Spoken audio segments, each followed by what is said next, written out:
Okay, we got to get this together.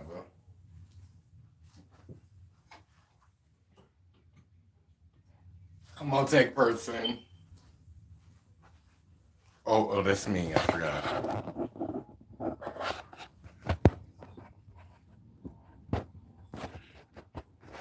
Come on, tech person.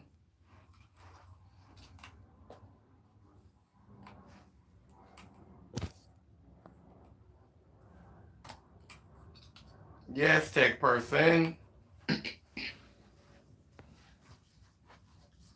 Okay. Yes, tech person. Myself. So I'm running tech. I'm running camera.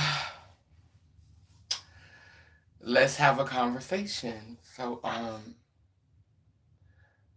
want to start off this live by holding space for the fact that I don't traditionally acknowledge this day because for a long time it's been just a very sad day.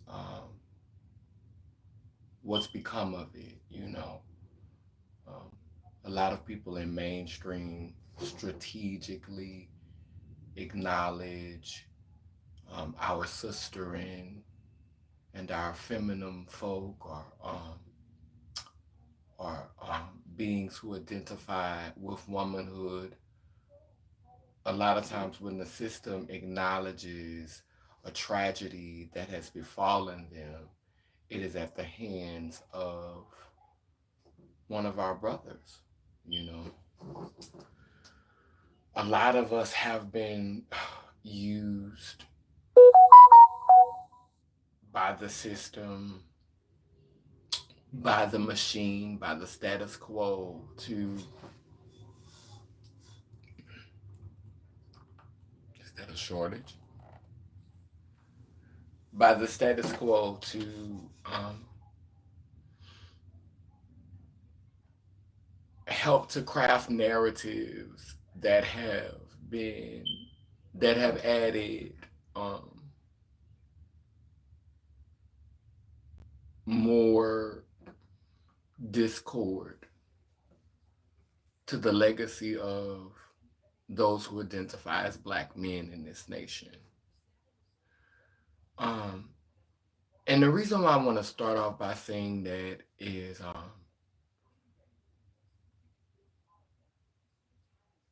in December, I lost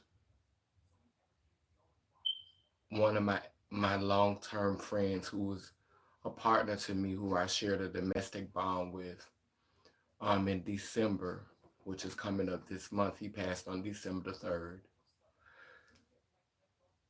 Then I lost my husband, who was black and Dominican, on January the 6th. With that being said,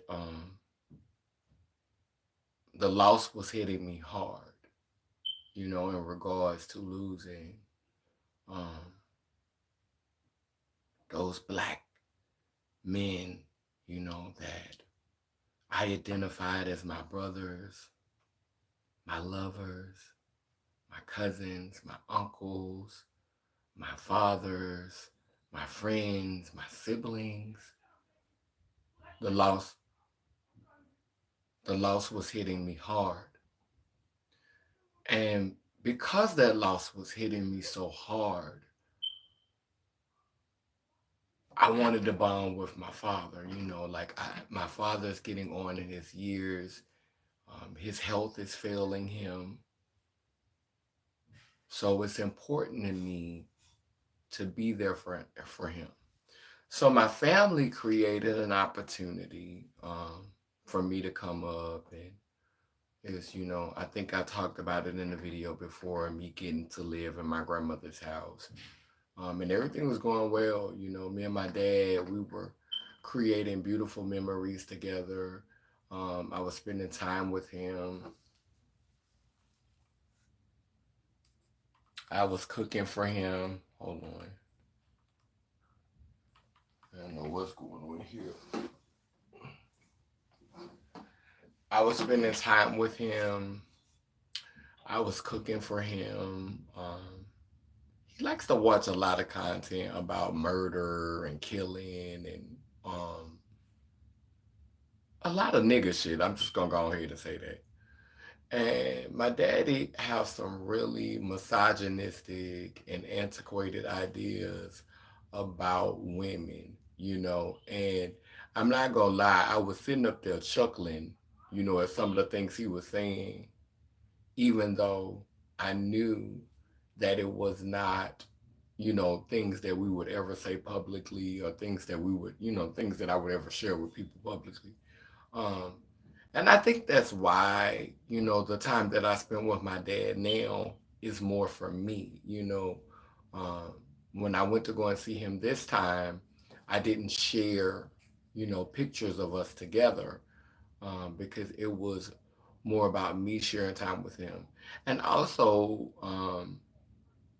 as his health continues to decline, um, I really honestly don't want to document that publicly. You know, yeah. It's not that I'm ashamed of him. It's that, um, my dad hasn't been in my life that long, and I have few memories of him, having that hump to get up and go to work, and I don't have a lot of memories. I'm starting to have more memories of him, not having the energy that he used to have. And I don't know if I want to document that. Like, I'm struggling with documenting that. Like, I mean, if people listen to me talk, I always say, do I even want to live beyond 60? You know what I'm saying? Because I've seen so much, suffering from the elder, from the people who get in their 60s in my families. I mean, I've seen some cases of good health. I'm not gonna say everybody in my family um, get past 60 and just fall out and just have horrible health. But if we were, going on statistics, I've seen more have complications in their 60s. I've seen more struggle with health issues and health concerns in their 60s than I have seen be like fit as a fiddle and spry and just really really just having full use of their body and really really just not feeling pain all in their body. I think I'm moving this. I need to move this table.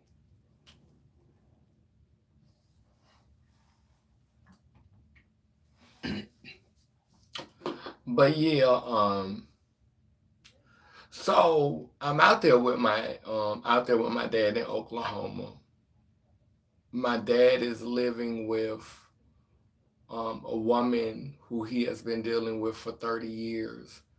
Um, According to him, they haven't had sex in 10 years, but they still have some type of toxic bond, and when I say toxic, um, a certain level of toxicity, like I said, we hold, it's gonna be some some negativity, you passion, takes a little bit of negative energy. So, in order for you to really, really do what you gotta do, it's gonna be, arguing and fussing. Sometimes that, brings passion into the relationship. So, I'm not saying there should never be any arguing, but this woman argues with him every day. And like I said, my daddy has a toxic and chauvinistic and antiquated way of looking at things. And the content that he consumes does not help at all. He loved watching old ratchet gangster shit. He like watching old black and white movies, the good old days with the good old boys, like yeah.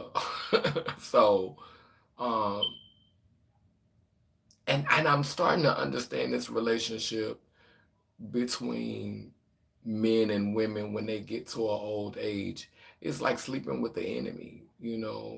They can't stand each other, but They need each other. They prop each other up. And she act like she hate him, but 5 minutes later, like, cause I've taken him with me to come live with me, and they, get separated. When they get separated from each other, they act like they can't stand each other when they're together, but when they're apart, they talk on the phone every day, cause they've been in each other's life for over 30 years. And I don't know, I feel like everything that she asked me to do, because she asked me to help out, she asked me to cook for him, she asked me to wash dishes, even though I'm gonna be paying rent and stuff. This is my daddy.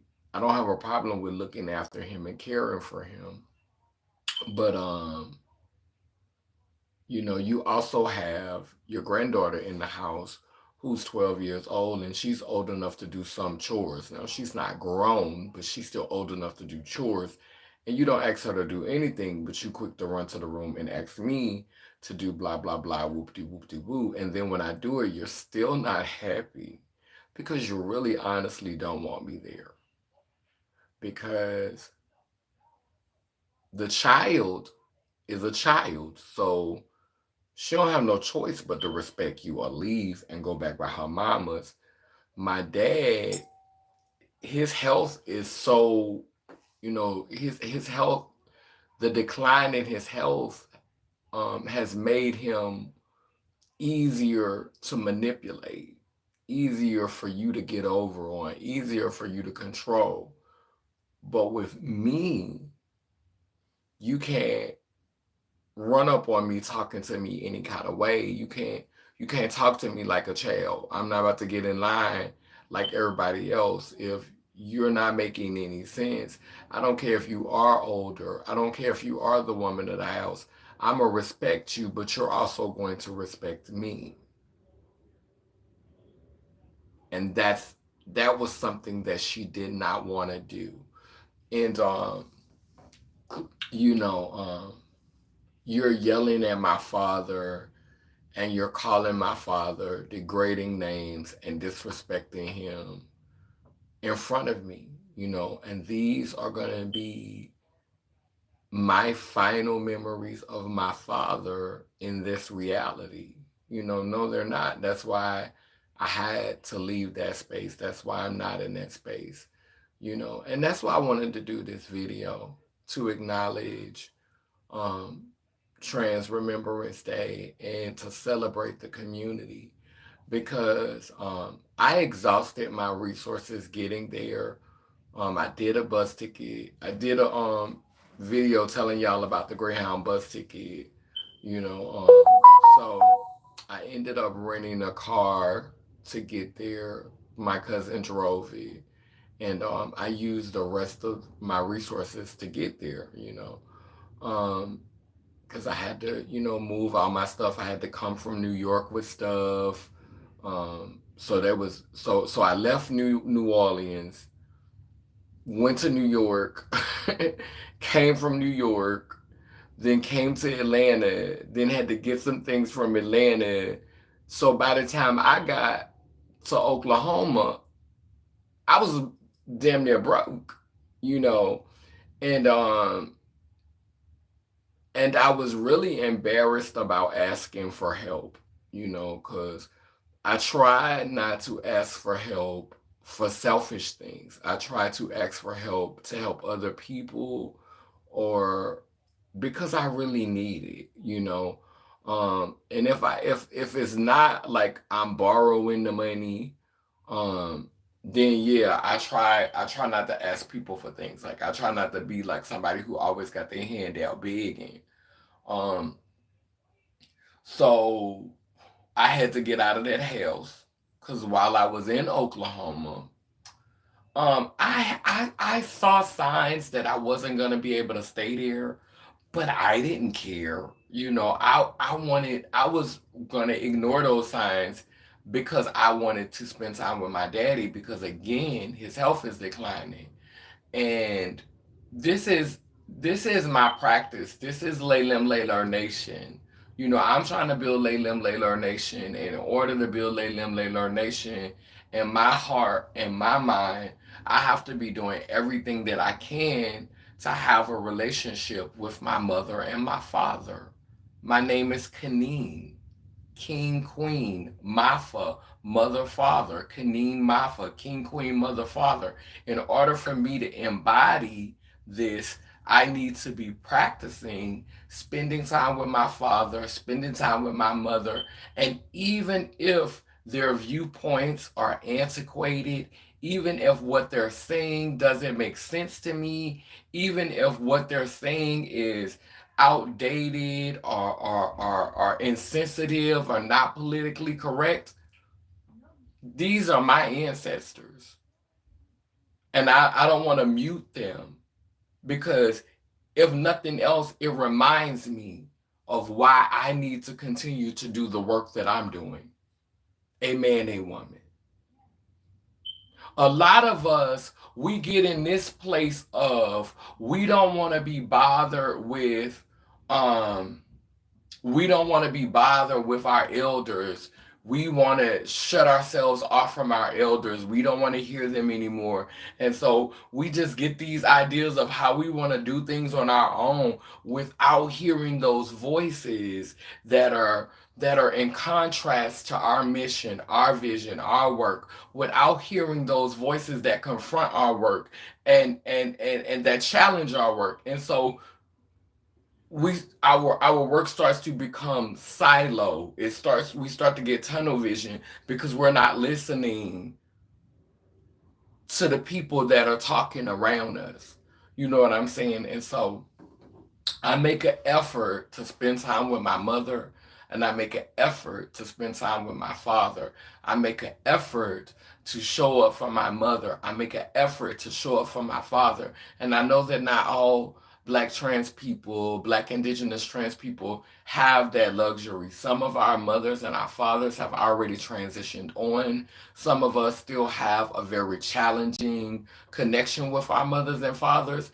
And my heart goes out to you, my brothers, my sisters, my siblings. But I still have my mother and my father in this incarnation. Not only do I have multiple mothers and I have multiple fathers. And I don't care if my father is not the man who I think he should be. I don't care if my mother is not the woman that I think she should be. They're still the beings that came together and created me and brought me here. And I have to acknowledge that in my DNA. Because if I don't know myself, how can I guide anybody else? And the best way to know me is to pay attention to where I came from. So that is a work. A lot of people, they had different viewpoints because I insisted on going to spend time with my daddy. But again, I have endured so much loss when it comes to my black male counterparts, my brothers, my lovers. I've endured so much loss with that. I I felt I had to make an effort to go and spend time with my father. And it only lasted a week. I was supposed to be there for a few months. Y'all saw I had got settled in. But I took time today in the space that I'm in. I'm so grateful for my sister. I honor my sister. I love my sister in community. Um, she opened her doors to me and shared her home and her family with me and allowed me to to make this space more my space while I'm here. Um, and I know eventually I'm still deciding between New York or New Orleans. If I'm gonna go back to New York or if I'm going to go back to New Orleans. I think it's gonna be one of the news. I'm not sure right now. But I wanted to make this video because I wanted to intentionally take this time to thank all of the people who supported helping me get back to Georgia from Oklahoma, helping me get another rental car so that I could bring all of my precious artifacts back with me here. I am so thankful for community. I was going down my timeline today and looking at videos where I said I had to step away from the trans movement. I had to step away from the trans community. And to some degree, I still feel like that, but it's different because I have to step away from a lot of the politically machine driven aspects. You know, I can't be engulfed in all of the politically correct, machine driven facets of community. You know, it's the behind the scenes community for me. It's the cameras off community for me, you know. So when I say step away from the trans movement, I mean step away from them trans women who constantly ups on the plantation, on and off the clock. You ain't even on the clock no more, and you still trying to dismantle. You trying to dismantle with the master's tools. We can't dismantle nothing with master's tools. So 24 hours you're using master's tools to try to explain why um we need to pull ourselves up by our bootstraps. You done bought into that, narrative. So I have to move away from individuals in the community who don't know how to cut that off, who don't know how to be whole, who don't know how to communicate from a space of wholeness,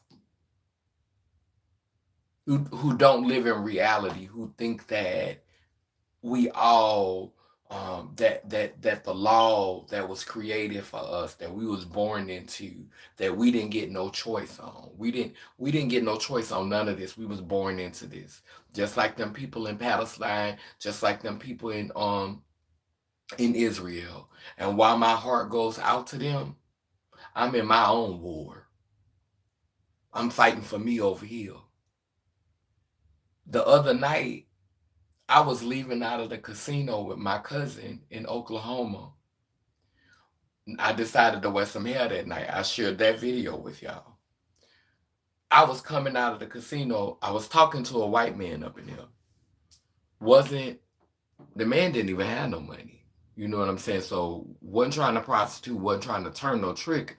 But I think I got profiled as a prostitute because of the little wet and wavy hair. And I was giving sex siren because I'm sexy. I can't help it. So anyway, I'm walking out. A female or Caucasian female police officer walks up behind me. And when she walks up behind me, she says, "Get out, you gotta leave the establishment, get out of here," basically telling me to leave. Ma'am, I'm already leaving. What are you talking about? I'm literally already leaving. So I don't know, I think she was pissed off because I was talking to one of her white men's. So she said, "Let me see your ID." I'm like, "Why would I let you see my ID? Why am I gonna let you see my ID?" So I didn't let her see my ID.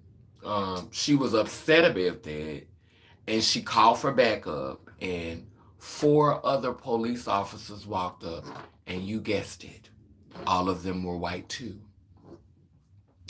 So I performed. Baby, I bowed down in front of that white woman. I said, "Us Massams, Massams, don't hurt me, Massams. Please, Massams, please." And I got all down on the ground. "Massams, please, Massams. Massams, please, Massams, don't beat me." And she was so embarrassed and so scared because, if anybody would have walked by with a camera and live streamed that would have been a viral moment against the Oklahoma Police Department. So they scattered like roaches. They all, I mean, none of them would get close enough to me. They all scattered. They spread way the fuck out. By this time, I'm laying down on the ground. Massums, please don't hurt me. Massums, please. Because, baby, if this what you want, because what you did was you wanted to exalt control over me. You wanted this what you wanted. And when I gave you what you wanted, it scared you. When I made it plain for you. Because what you thought I was going to do was argue with you and give you a reason to lock me up. But I reversed the roles and let you look at what you was doing. Okay, this is what you want. You want to show me who in power. You want to show me you can't take me. You mad at me. It's something about me that just bothers you. My sovereignty, my regalness. You felt it. You sensed it on me, and it offended you. And so you had to come out and let me know that you's got the power and the backing of Massam, the machine, because you works for the police now. You's a white woman that works for the police. And so you gonna come out and exalt your authority over me by making me show you my ID. Well, you know what? I'm gonna show you exactly what you want. Yesums, Massams. Massams, don't beat me, Massams. So, child, my cousin pulled up while I was laying on the ground. They were scattered so far away, I got up off the ground, picked up my purse, and walked and got in the car with my cousin. It wasn't another word said. Nobody said nothing else. The conversation was mute. The conversation was nobody, none of them said nothing. She called 4 cops to do nothing because I gave y'all just what you wanted. And it scared you. I wish somebody would have walked past with a live camera and that would have went viral. I wish they would have saw the whole thing, how she followed me out the casino. If I'm already leaving, what you following me for? And so, even with all of that, even with that happening to me, I was still willing to stay in Oklahoma for the sake of having, a closer bond with that side of my family because I didn't grow up knowing him. My spirituality. I'm gonna have to put a tag right there.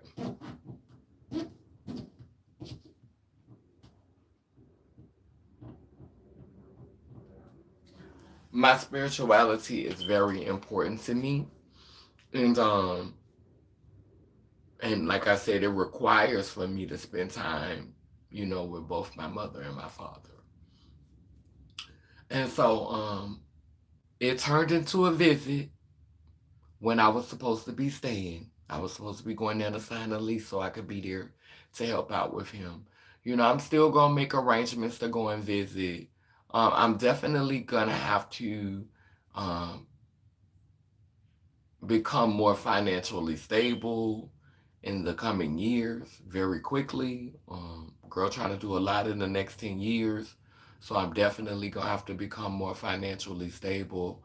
But I'm just so thankful for the community that I have around me, the community that's showing up for me. Um, Multiple people came together and in a matter of hours raised over $400 for me to be able to get the rental car and make it back to Georgia safely. My cousin rode 24 hours, well, over 24 hours because it took her to 4 a.m. So it took her from 6 that night to 9 the next day to get me here.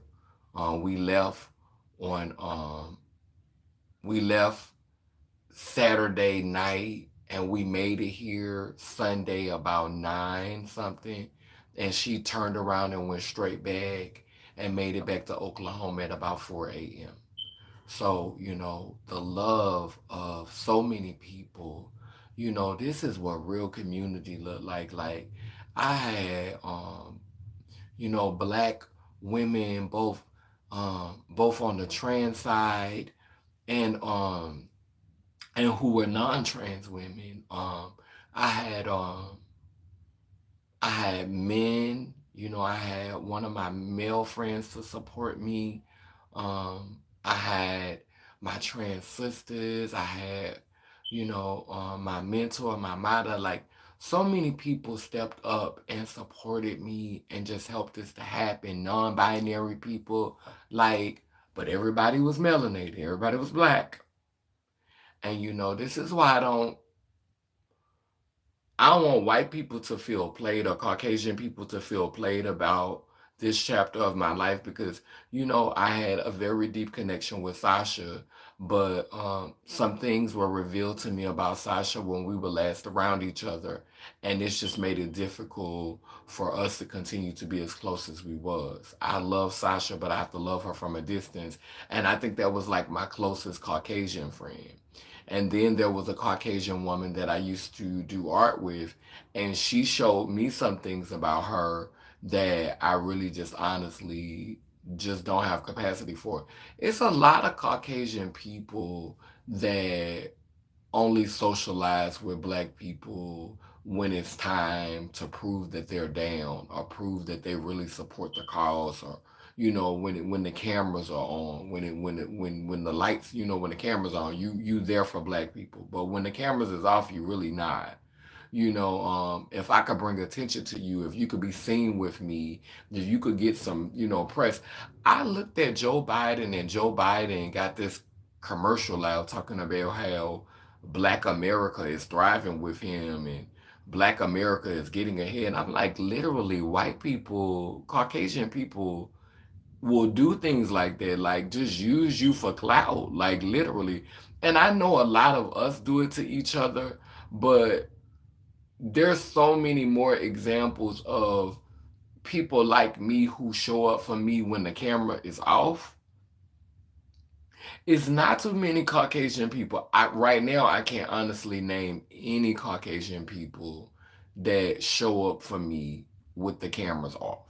I can't, like, right now off the top of my head I can't name one. Like that's recently, like, literally just showed up for me with the cameras off. I can't think of one. I can't think of one Caucasian person that um that calls me and checks on me all the time, is really concerned about me, genuinely supportive of me. Um and I think a lot of Caucasian people have, I think I've left a nasty taste in their mouth because when I did have Caucasian friends, all except for Ariana, me and her just don't talk that much because she's like a bohemian girl. I don't think it's shade, but we just don't talk that much. I don't think all of them is shade. I think some of them just be in their own bubbles. It's their culture. But some Caucasian people, I think I just left a nasty taste in their mouth. Because I'm not going to lie, when I did have more Caucasian friends, I used to be looking at them as a resource. I ain't going to even lie. You got? Can I have? Can I borrow? Can you give me? You got? Can I have? We'll go keep it real.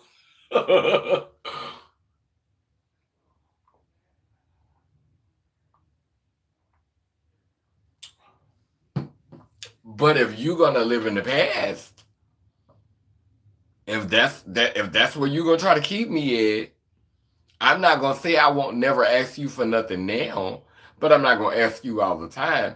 And I think the real issue is because I don't even ask them for stuff that much. I think the real issue with a lot of Caucasian people and having a relationship with them is they constantly want to talk about their privilege, and I think we give them a little bit too much when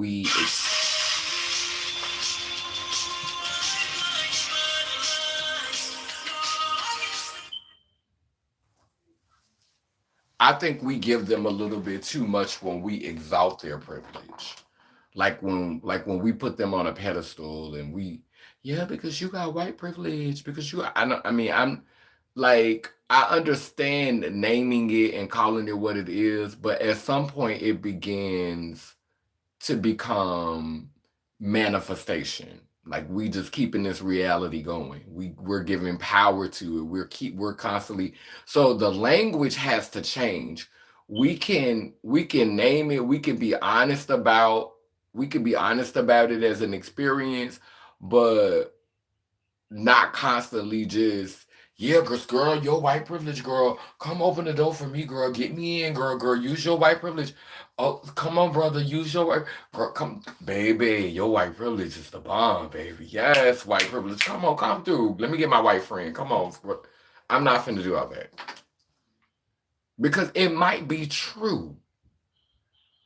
It might be true. It might be real. It might be legitimate. But I'm not finna keep giving power to that. I'm not finna keep giving power to that. I'm not finna keep telling the story in that way. And so, because when we're having a conversation, I need, you know how we always say we want them to be our co-conspirators. I need you to be a co-conspirator in manifesting with our mouth a reality where we.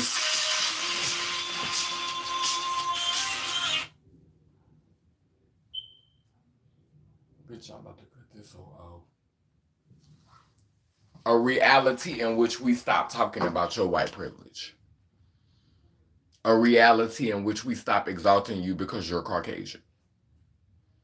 A reality in which we stop, in which this dynamic changes, because I'm not finna go to my I'm not finna transition this realm, because I ain't finna say go to the grave, because I'm not finna go in no casket.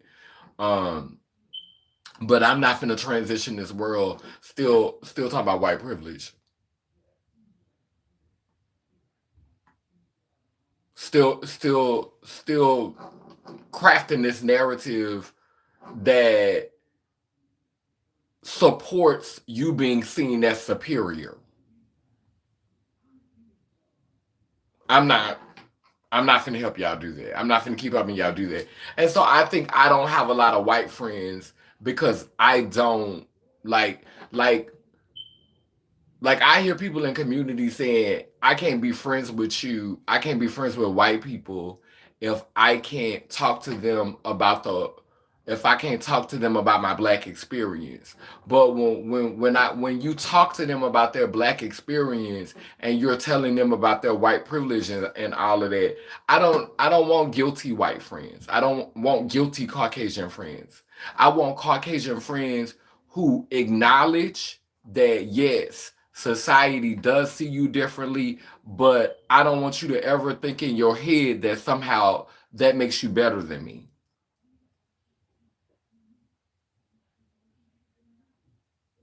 Like the privilege low key make them feel superior. They'll never say that, but trust me, they'll never say that, but that's what it is. What is privilege? Superiority. Privilege is another word for superiority. If you're privileged in a certain right, then you're superior in that right. And so I'm not finna keep talking about the access and and this privilege that they have, because I know how much they sacrifice for it. This reality is driving a lot of Caucasian men have a higher suicide rate. Um, Mass murderers, more of them doing that because this so-called privilege is they're paying for it. The heroin epidemic, more of them do Tina. Like these drugs that really just just wipe you out. Like crack is bad, but crystal meth and heroin. And there are so many of them that are abusing some of the hardest substances because a lot of them don't even want the privilege. This privilege. A lot of them don't even want this. They just don't have enough courage to step away. And and I could see why they don't have courage because the same horrible things that white people have done to black people, they'll do it to each other just in private. It's just not going to be on the news.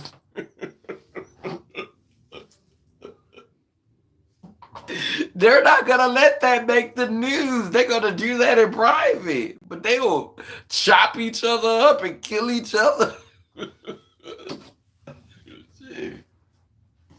If you're not getting in line, you could get in this box. So they'll do it to each other. Like the survival of the fittest, the strongest, like they'll cutthroat each other. You know, at one time the Italians wasn't welcoming whiteness, the Irish wasn't welcoming whiteness.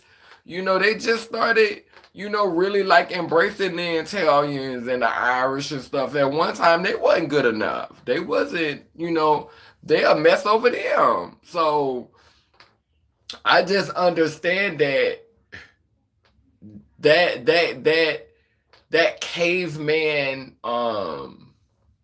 mentality, that Neanderthalic energy, they have to train themselves with these schools, and they have to constantly, a lot of them, not all of them, because I don't want to make white people or Caucasian people a monolith, but a lot of them have to constantly train themselves, have to constantly school themselves so that Neanderthalic DNA don't pop out. They try to make us look like the animals and try to make us look like the beings that belong in a cage. But honey, if it wasn't for all these institutions, aka cages, if it wasn't for all these institutions that they lived up in, they would be in prison at the same rate black people was. But they live in these institutions that nurture their likeness. And these institutions groom them not to show that Neanderthalic DNA. And then a lot of us, we think we could get away with what they could get away with. But at the end of the day, they came together, a room full of Caucasian men, wealthy Caucasian men, came together to create this reality without any of us in mind, without immigrants who weren't white, because they was immigrants, the ones who created the Constitution, without immigrants who could not identify with whiteness and wealth, without women, without black people, without black women, without queer people, without trans people. They came together and they created that Constitution without none of that in mind. And so why would we think that if we couldn't pass for any of those things, that somehow this system would benefit us? They was burning women at the stake for talking too much. That's the nation that we live in.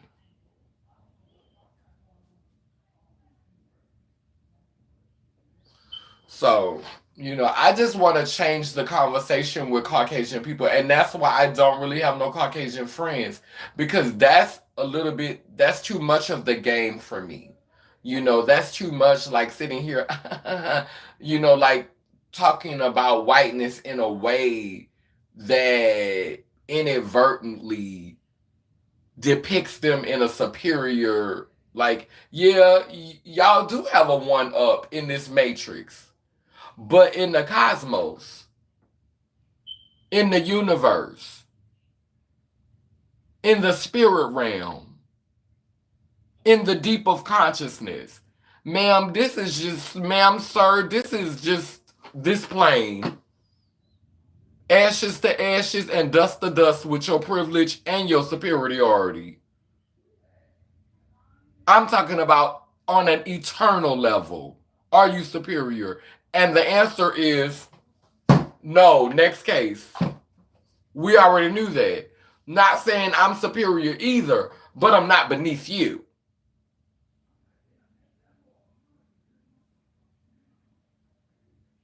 I'm not beneath you. I'm not your sidekick.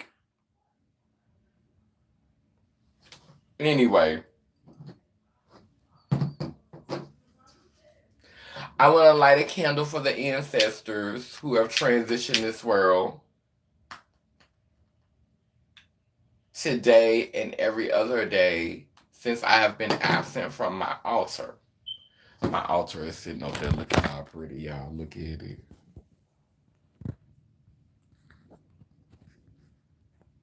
Let's zoom in on it for y'all.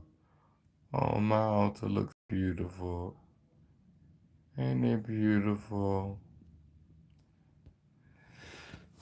Yeah, so we're gonna light this candle for the ancestors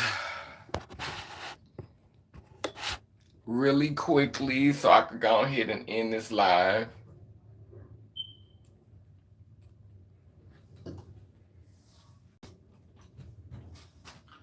Um, before I end the live, yes, this is what I came on live for and I almost forgot. So I created this painting. Let me see if this light is right. Okay.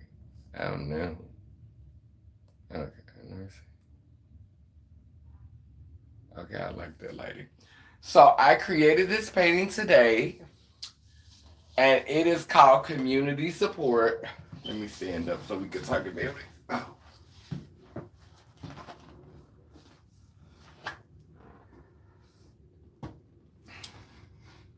Okay, so I don't know if you can see it, but everybody have cell phones and they calling each other.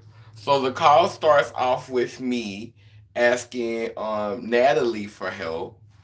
And then a whole bunch of other people join in to help. And if you get into it down here, you can see the Cash App symbols where people are sending the money. And there go my motto right there. And then you can see the little car getting on the road, heading back to Georgia. And so this is all of us coming together, melanated in our own ways. Yes, honey. Yes. And I did nine. There were more than nine people who helped, I think. But I wanted to use nine. I did try to use different shades of melanin to show we all come in different shades. Even the darker beings are not the same color. There, one is a little dark. Like there's three different shades of the darker beings, and um, three different shades of lighter beings, and then there's like a medium brown being, and so I was having trouble mixing like other shades, and I was running out of space, for beings. Like I didn't want to make them smaller. I think it's more about representation. Of course, some people stuck out to me because these are people that I talk on the phone to all the time. But like for example, this is Mandisa. So and I hope she don't, feel like I didn't give her enough curves because Mandisa is very voluptuous and curvy, but I tried to do representation of her, Mama Gina. I tried to do representation of her, representation of Sultana. It was just like, people who I knew directly. I did use some extra people. Look at Kevin. Yeah, so like, yeah, this is called I'm thinking community support is going to be the name of it, communal support, or yeah, I'm still workshopping the name, but it's got yellow in the middle, which represents creativity. And so we created opportunity, we created support, we created um, just the courage to make this happen, you know. And so I this painting is my way of saying thank you. I am going to share it on Instagram and also share it on here. Yeah, I worked on it all day. Yeah, I started working on it at 12:30 and I finished it at 7.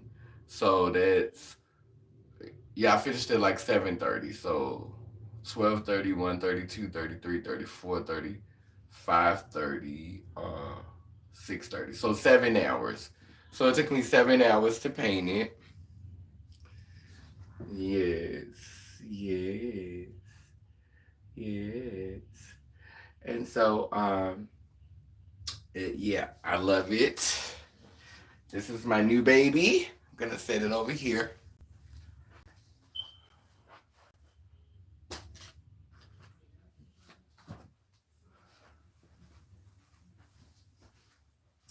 All of my paintings are my babies. I love all of my babies. Make sure that y'all click like and share this to Facebook for me. Any of you who are that loyal, because I am my Facebook page is deactivated right now, both of them. I'm taking a hiatus from Facebook and I'm only posting on Instagram and YouTube because I don't post on them all the time.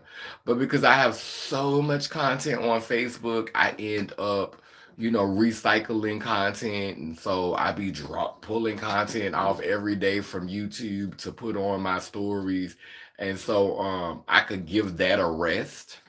I've decided to just focus on my YouTube and my Instagram for a while, and the YouTube videos are not going to be as constant because I'm going to start focusing on. Y'all know again, I've been watching sewing videos and trying to get into sewing, so the YouTube videos are not going to be as free flowing, and I really I post on Instagram, but maybe like now it'll be like once a week, like because I want to start doing a word of the week. I think I got to do that. Um, I got to do that Saturday. So yeah, thank y'all for joining me tonight. Yeah, I think I did a good job of talking about this. I'm learning how to wait. Like the old me would have went live while everything was happening um at my dad's house because she did some stuff to him where I could have got sent to jail. I'm be perfectly honest with you. When they did end up getting into a physical fight, and and baby, I said I know I got to get out of here, but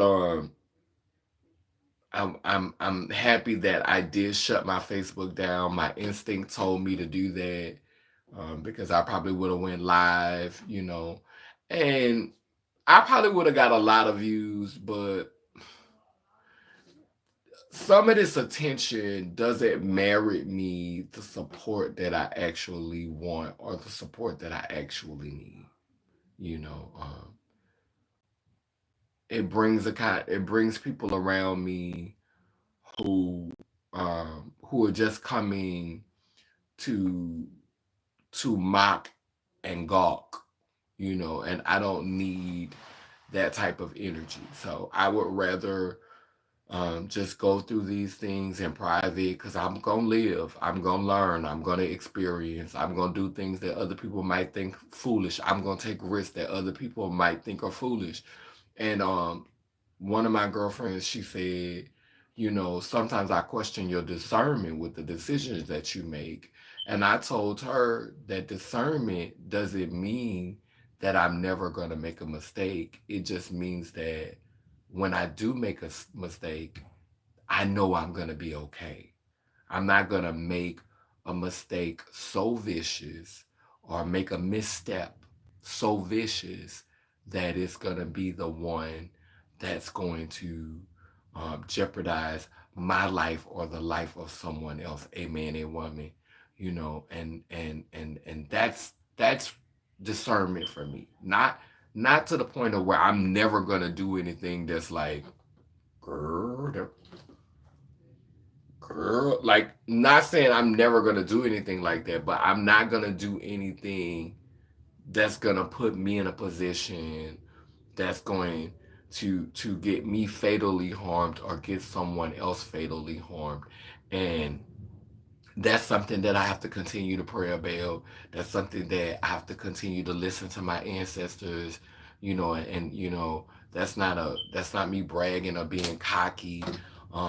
That's me manifesting that and continuing to, walk in discipline and make healthy and wise decisions about myself to be able to sacrifice and discipline myself, but it doesn't mean that I'm never gonna get in a foolish situation. That's a part of living. You live and learn. Amen, a woman. It's a part of living.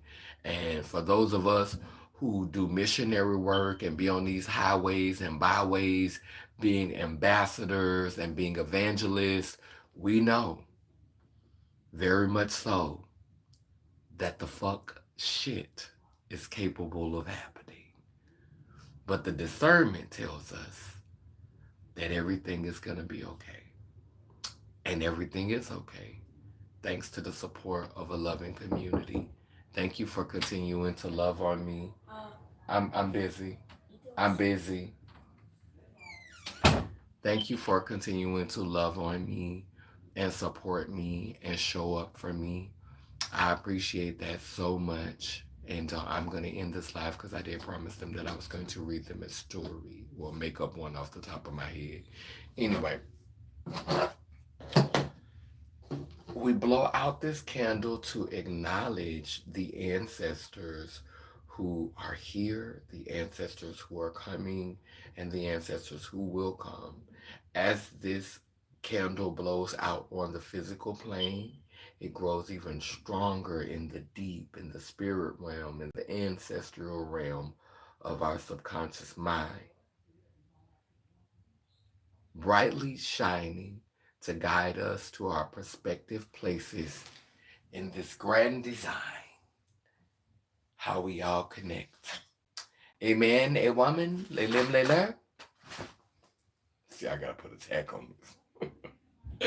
I love y'all. There must be an ancestor saying something. Thank you. Last night when I was walking, a dog had came out the woods and I thought it was coming to mess with me, but I think it was coming to protect me and make sure I made it home safe. Like it just popped out like it was an ancestor protecting me. It was so sweet. Anyway, I had said some words to it. I started talking in the language. Child, I can't tell you a word I said.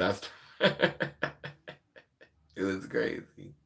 Anyway, as this light blows out on the physical plane, it grows with an intensity and burns brighter in the deep and in the spirit world.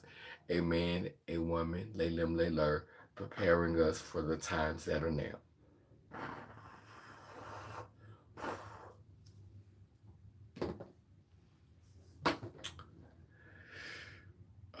This trans remembrance day, I want to remember Basha, Little Big, Ashley, Bebe, Precious, Jessica, um, oh I can't think of her name right now. I just saw Charmis.